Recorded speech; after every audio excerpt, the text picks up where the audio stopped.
Hi friends, అందరికీ నమస్కారం. మన విజయవాడ కనకదుర్గమ్మ గుడిలో ఎంతో వైభవంగా 12 ఏళ్లకు ఒక్కసారి కుంభాభిషేకం జరగనుంది.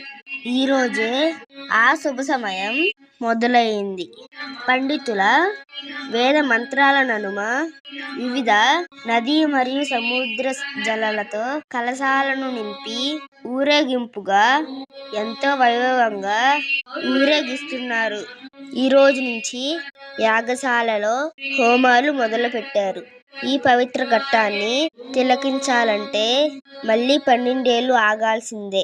ఈ ఘట్టంలో పాల్గొనేందుకు మన ముఖ్యమంత్రి వర్యులు, పీఠాధిపతులు, ఎంతో మంది ముఖ్య అతిథులు విచ్చేయనున్నారు. ఈ కుంభాభిషేకంలో ప్రతి ఒక్కరూ పాల్గొని అమ్మవారి ఆశీస్సులను, ఈ తేజవంతమైన కుంభాభిషేకాన్ని తప్పక తిలకించండి. అమ్మవారి ఆశీస్సులు మీపై, మాపై, అందరిపై ఉండాలని మనస్ఫూర్తిగా కోరుకుంటున్నాను.